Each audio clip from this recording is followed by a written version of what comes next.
नमस्ते आप सबको। बड़ा दुखदाई रहता है जब आप कोई ऐसी खबर सुनते हो जिसमें ये लगता है कि अगर ये हमारे घर में हो तो कैसा होगा, यदि ये आपके घर में हो तो कैसा होगा। पंचकुला में एक गाड़ी में 7 लोगों ने जहर खा लिया, 6 लोगों की मौत हो गई। ये 27 तारीख की बात है, 27 मई 2025 को। देहरादून का नंबर है। मैंने नवभारत टाइम्स में खबर पढ़ी और सच बताऊं कलेजा फटने को आया। कारण क्या था कि परिवार कर्ज से परेशान था। भाई, हमने इतने दिनों से इतना बड़ा आंदोलन चलाया हुआ है कर्जे का। आप लोग बताते क्यों नहीं हो लोगों को कि यार वहां जाकर के आप लोग अपनी सहायता ले लीजिए उनसे। कुछ लोग प्रोपेगेंडा चला के रखे हुए हैं कि मतलब वो सहायता राशि के नाम पर कुछ प्रोपेगेंडा चलाते हैं।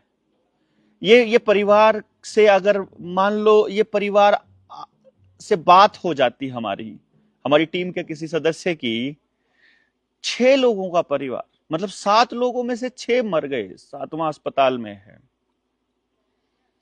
अगर बात हो जाती कम से कम ये बच जाता ना, और लोगों को बताता तो और लोग भी बच जाते ना। कितने सारे बचे तो हैं, कितने सारे परिवार वहां देहरा। जब हम लोग यहाँ पे आए हुए थे, ट्रेनिंग चली हुई थी हमारी शिमला में टीम 200 की, वहां एक साथी आया था। उसने बोला मैंने कोई आवेदन नहीं लगाया है, हमने सिर्फ आपकी वीडियो सुनी थी वो, और वहीं से हिम्मत आ गई और हमने सवाल पूछना शुरू किया। तो जो मैं अपनी फैमिली को, मतलब अपनी अपनी पत्नी को और बच्चों को पत्नी के मायके में छोड़ करके रस्सी लेकर के घर आया था कि मैं फंदा लगा करके मरने वाला हूं, और पता नहीं कैसे उस वीडियो पे क्लिक हो गया और मैंने वो पूरी सुन ली और मुझे लगा कि ये तो मेरे साथ भी चीटिंग हो रही है। और जब फिर उसके बाद रिकवरी वाले गुंडे आए तो मैंने सबको मार दिया, मतलब डंडों से पीटा और भगा दिया। और उसके बाद मेरे अंदर वो हिम्मत आ गई कि अब मैं किसी से नहीं डरता हूं। मैंने कोई आवेदन नहीं लगाया हुआ है और ये तय कर लिया है कि कम से कम कर्जे के लिए तो मैं नहीं मरूंगा। तब ये लगता है कि यार ठीक है, किसी का सोल्यूशन कहीं तक पहुंच के रुक जाता है, किसी का कहीं तक, लेकिन बताया तो था आपको।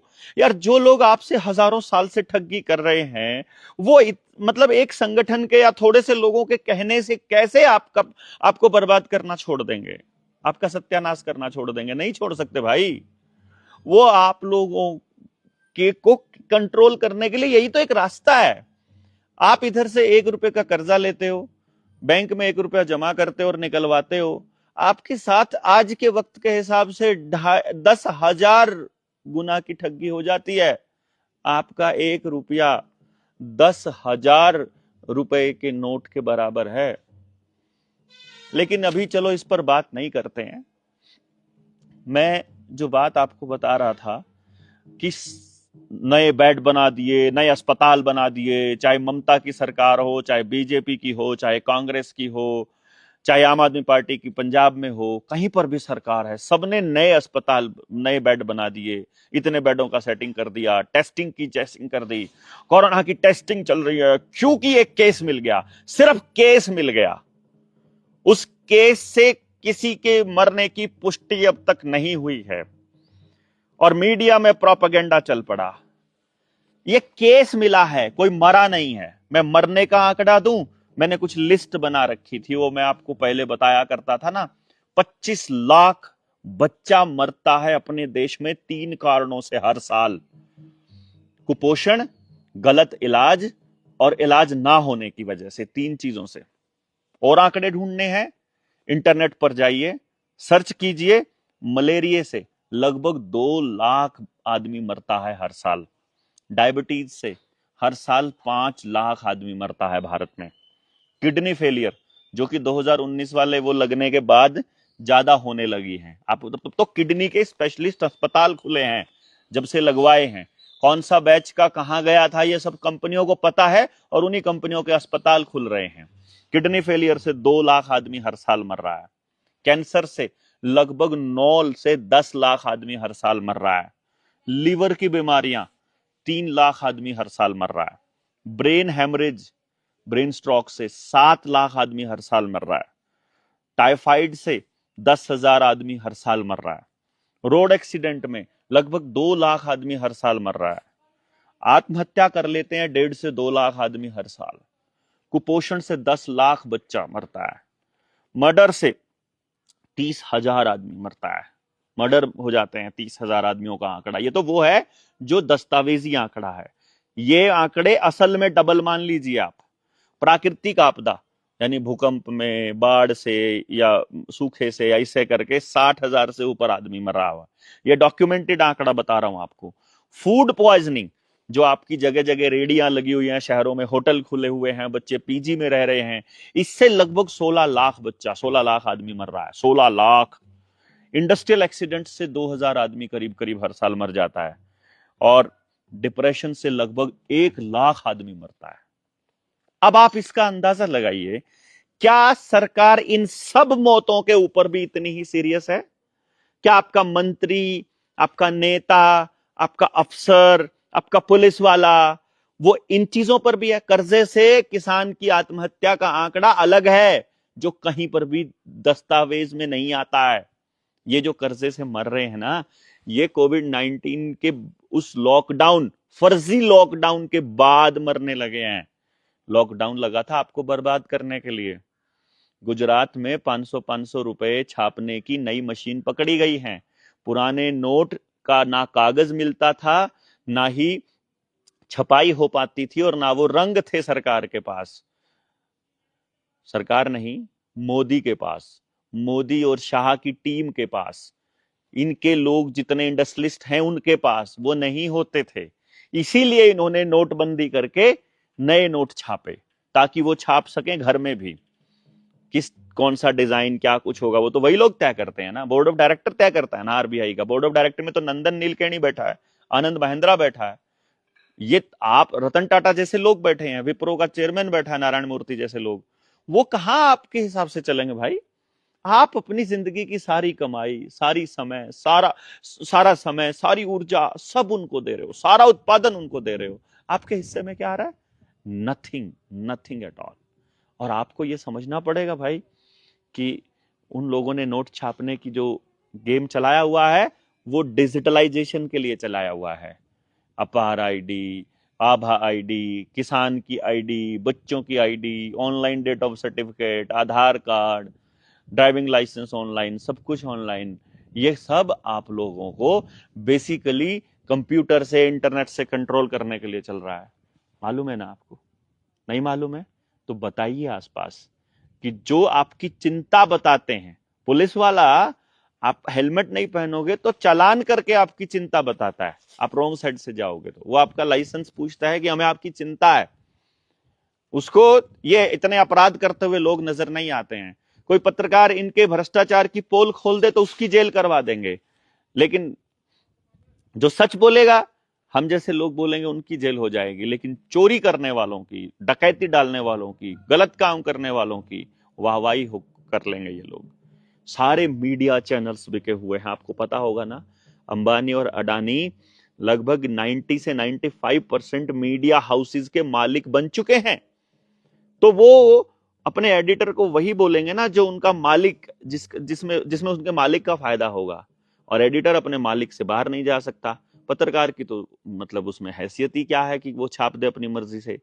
तो खबरें नहीं है, ये विज्ञापन है। ये आपके लिए नहीं छपती है, ये वो लोगों के लिए छपता है। अब मैं आपसे सिर्फ इतना कह रहा हूं, अखबार पढ़ के अखबार के मालिकों को चिट्ठी और लानत भेजना चालू कीजिए।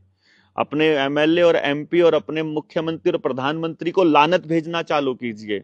जो बातें मैं आपसे बता रहा हूं, जो बातें मैं आपको बता रहा हूं, नोट के ऊपर, रुपए के ऊपर, हम लोग जनता सरकार मोर्चा के लोग, निडर इंडिया, निडर जेएसएम के लोग, निडर इंडिया चैनल के ऊपर जो वीडियो डाल रहे हैं, उसमें देखिए क्या हो रहा है। उन पे कम से कम चिट्ठी डालकर पूछ तो लो। अरे और कुछ नहीं कर सकते हो ना? और कुछ भी नहीं कर सकते ना? 10 रुपए का नोट बैंक में ले जाइए, आरबीआई के गवर्नर के नाम पर एक एप्लीकेशन देकर उसकी रिसीविंग ले लीजिए, और उस एप्लीकेशन में सिर्फ इतना लिखना है आपको, कुछ ज्यादा नहीं लिखना है। आपको सिर्फ इतना लिखना है कि जो इस कागज के ऊपर लिखा हुआ है कि मैं धारक को 10 रुपए अदा करने का वचन देता हूं, तो मुझे मेरे 10 रुपए दे दो। देखो 10 रुपए मांगने हैं आपने, उसमें यह नहीं लिखना है कि मुझे सोना चाहिए या मुझे चांदी चाहिए, कुछ नहीं चाहिए। पहले बैंक आपको बता तो दे कि 10 रुपए क्या है, क्योंकि 10 रुपए का जो सिक्का है, या 5 रुपए का सिक्का, या 1 रुपए का सिक्का, या 1 रुपए का नोट, या 5 रुपए का या 2 रुपए का नोट, ये लीगल टेंडर है, वो रुपया नहीं है, लीगल टेंडर है ये। 1 रुपए का नोट भारत सरकार छापती है, लेकिन वो लीगल टेंडर है, रुपया नहीं है। रुपया आरबीआई में रखा है अपना, और उसके ऊपर आरबीआई के गवर्नर ने साइन किया है, और आप लेनदार हो, धारक हो, वो नोट असली वाला लगा दो, उसकी फोटोकॉपी अपने पास रखो, उसके ऊपर सिग्नेचर करो, फोटोकॉपी के ऊपर रिसीविंग ले लो कि ये एप्लीकेशन और ये 10 का नोट मैंने बैंक को दिया है, और उसमें लिख दो कि आप अगर नहीं दे सकते हो तो जो संबंधित विभाग है जो दे सकता है उसको दे दो। अगर बैंक आपको 1 महीने में 10 रुपए ना दे, तो आरबीआई अगर आपको 10 रुपए ना दे, फिर तो बैंक फ्रॉड होगा, फिर तो आरबीआई फ्रॉड होगा। वो आपको बहकाते हैं कि आप 10 रुपए का नोट लेकर जाइए और 10 रुपए में 10 रुपए का सामान मिल जाएगा। नहीं, आपको 10,000 रुपए में उतना सामान मिलता है जो आपको 1 रुपए में मिलना चाहिए। सैद्धांतिक रूप से, कानूनी रूप से, भारत के संविधान के हिसाब से, भारत के कानून के हिसाब से, कुदरती कानून के हिसाब से, नेचुरल जस्टिस के हिसाब से। और यही बता रहे हैं हम आपको, रुपया मूल्य का मापक या शोषण का साधन, जो किताब छापी है घनश्याम वर्मा जी और जनता सरकार मोर्चा ने मिलकर, उस किताब में इसी चीज का विवरण है। हम आपको यही बता रहे हैं, आप कम से कम 10 रुपए तो खर्च कर दीजिए बैंक में जाकर के, और कुछ भी नहीं कर सकते तो आपको उसका फ्रॉड तो पता चल जाएगा। लिखित में मानते हैं ये लोग। वो फोन आएगा बैंक वालों का आपके पास, बोलेंगे हम आपको 10 रुपए के सिक्के दे दें, बोलो हमें कुछ नहीं पता, तुम हमें ये कह दो कि ये 10 रुपए के सिक्के 10 रुपए हैं, रुपया चाहिए हमको तो जो इस पर लिखा है। यार आप कमाल करते हो, चेक से चेक बाउंस हो जाए तो आपके ऊपर मुकदमा होता है और जेल होती है, और आरबीआई इतने दिनों से ये चेक दे रहा है, फर्जी चेक दे रहा है आपको, वो आपको कुछ नहीं दे रहा है बदले में, और आप इसी से लेन देन कर रहे हो और आपको नहीं मालूम है, और उस नकली कर्जे में फंस रहे हो आप। उस नकली कर्जे में फंस के अपनी जिंदगी तो मत खराब करिए, कम से कम अपनी जिंदगी तो मत खोइए, कम से कम आत्महत्या तो मत कीजिए।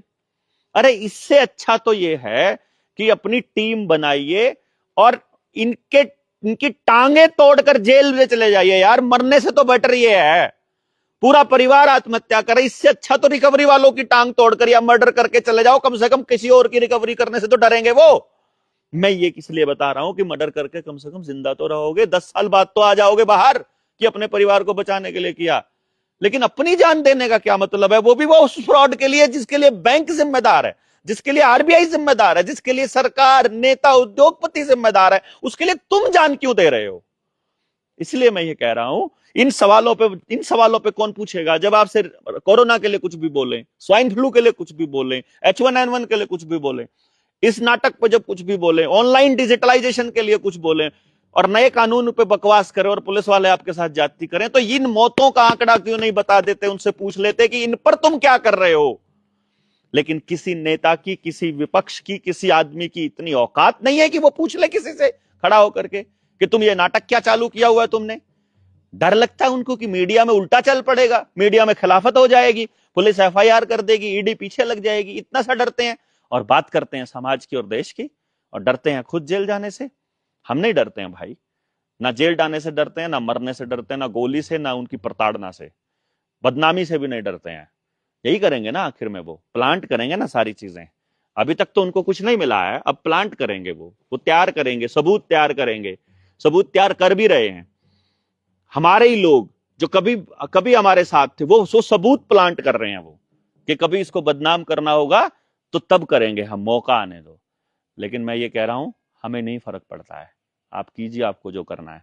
हमको बोलने के बाद हमको हिम्मत किस बात से आ जाती है, जब कोई ये कह देता है कि भाई हम तो सुसाइड करने जा रहे थे, आपकी बात सुनकर बच गए, हम तो वैक्सीन लगवाने जा रहे थे, आपकी बात सुनकर बच गए, हम तो डिप्रेशन में थे, अब हम ठीक हैं, परिवार में ये दिक्कतें थी, अब जीवन सुधर गया है, लोग सुधर रहे हैं, हमको शांति है, बात खत्म। हम बिगड़े हुए हैं ना, लेकिन हमारी बात सुनकर अगर कोई ठीक अच्छे रास्ते पर चल पड़ता है तो हमें तो ये काम जारी रखना चाहिए ना। गांव फफड़ाना में 4 तारीख से लेकर 8 तारीख तक फिर से फेज 3 की ट्रेनिंग हो रही है। जो फेज 1 और 2 में आ चुके हैं उनको आने की जरूरत नहीं।